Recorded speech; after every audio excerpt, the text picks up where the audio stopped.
आज मैं लाई हूँ आपके लिए एक नई कहानी। कहानी का नाम है साहसी तारा। चलिए शुरू करते हैं। सुबह सुबह जैसे ही बर्फ़ से ढके पहाड़ों के पीछे से सूरज निकलता, तारा शिकारे पर सब्ज़ी चढ़ाने में अपने दादाजी की मदद करती। जैसे ही दादाजी चप्पू चलाकर गुनगुनाते हुए चलने लगते, वह उन्हें हाथ हिलाकर विदा करती। सब लोगों को उनकी सब्जियाँ और गीत बहुत अच्छे लगते थे। काफ़ी दिन बीत गए। एक दिन तारा के दादाजी ने गाना बंद कर दिया। वह चिंतित और थके हुए दिखने लगे। तारा उनसे बोली, दादाजी मुझे मदद करने दीजिए ना, मैं आपकी जगह सब्जियां बेचा करूंगी। उसके दादाजी ने सिर हिलाकर मना कर दिया और कहा, तुम लड़की हो तारा, मेरी प्यारी बिटिया, तुम घर की देखभाल करो जैसे तुम्हारी दादी और माँ ने की। उन्होंने एक ठंडी सांस ली और दबे स्वर में कहा, यदि तुम लड़का होती तो बात अलग थी। तब मुझे इस बात की चिंता नहीं होती कि मेरी देखभाल कौन करेगा, तब तुम ही मेरी देखभाल करती। तारा चुप हो गई। एक दिन उसके दादाजी की सब्जियां नहीं बिकी और वह जल्दी घर लौट आए। वह चारपाई पर लेट गए। अगले दिन सुबह भी वह नहीं उठ पाए। तारा डॉक्टर को बुला लाई। डॉक्टर ने कहा, तारा इनकी देखभाल करो, इनको किसी तरह की चिंता मत करने दो, चिंता से ही बीमारी बढ़ती है। दादाजी और भी परेशान रहने लगे। एक दिन उन्होंने तारा से कहा, तारा अब सब्जियों का क्या होगा और हमारा क्या होगा। दादाजी मैं आपकी देखभाल करूंगी, आप चिंता मत करिए, तारा ने कहा। बूढ़े दादाजी बोले, तारा मेरी बच्ची, तुम लड़की हो, अगर तुम लड़का होती तो और बात थी। दादाजी सब कुछ ठीक हो जाएगा, अब आप सो जाइए, तारा ने भरोसे से कहा। जब दादाजी सो गए, तारा ने शिकारे में सब्जियां भरी। फिर शिकारे को पानी में ढकेलकर वह शिकारे में चढ़ गई। उसका शिकारा पानी में चक्कर लगाकर एक दूसरे शिकारे से जा टकराया।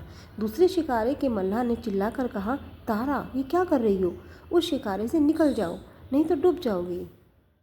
लेकिन तारा अपने शिकारे से नहीं उतरी। वह उस मल्लाह के पीछे पीछे अपना शिकारा भी खेने लगी।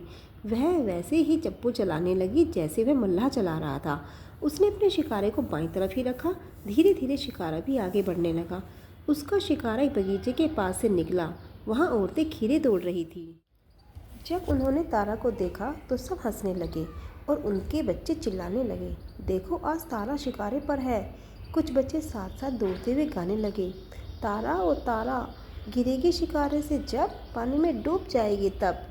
तारा हंसकर बोली, मैं नहीं डूबूंगी, नहीं डूबूंगी, और उसने उन पर ठंडा पानी फेंक दिया। पानी पड़ते ही बच्चे चीखते चिल्लाते भागे और पेड़ों के पीछे छिप गए। तारा शिकारा चलाती रही और वह डल झील में जा पहुंची। डल झील में सुंदर और चमकीले बड़े बड़े हाउस बोट थे। हाउस बोटों पर रंग बिरंगी छतरियां लगी थी। सजी धजी महिलाएं छतरियों के नीचे बैठकर धूप का मजा ले रही थी। तारा को वे बड़ी अच्छी लगी। तारा ने आवाज़ लगाई, सब्जियां ले लो, ताज़ी सब्जियां ले लो। उसकी ओर किसी ने ध्यान ही नहीं दिया। सब्जियां, ताज़ी सब्जियां। तारा ने फिर जोर से आवाज़ लगाई। अब भी किसी ने नहीं सुनाया। तारा ने आवाज़ लगाई, सब्जियां ले लो, ताज़ी हरी सब्जियां। किसी ने उसकी तरफ ध्यान नहीं दिया। सब्जियां, हरी सब्जियां। तारा ने फिर ज़ोर से आवाज़ लगाई। अब भी किसी ने उसे नहीं बुलाया। उसके शिकारे के पास दूसरे शिकारे जा रहे थे। उन शिकारों में पीतल और लकड़ी का सुंदर सुंदर सजावट का सामान भरा हुआ था। बेचने वाले आवाज़ लगा रहे थे, पीतल के डिब्बे, लकड़ी का खूबसूरत सामान, शॉल और सुंदर साड़ियाँ। तारा ने भी आवाज़ लगाई, सब्जियाँ, हरी ताज़ी सब्जियाँ, पर किसी ने उसको नहीं सुना। तारा उदास हो गई। वह सोचने लगी, दादाजी ठीक ही कहते हैं, मैं सब्ज़ी नहीं बेच सकती।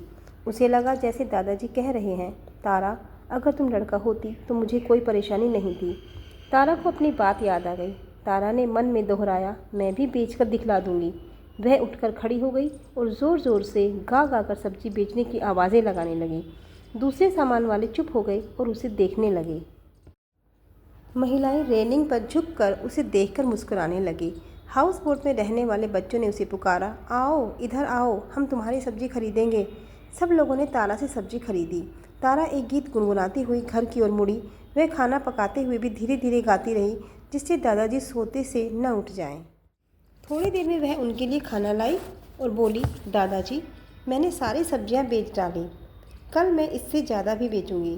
बूढ़े दादाजी ने चौंक कर कहा, तारा तुम्हें तो शिकारा भी चलाना नहीं आता। मैं चला लेती हूँ दादाजी, मैंने आज चलाया था। तारा ने बड़ी प्रसन्नता से कहा।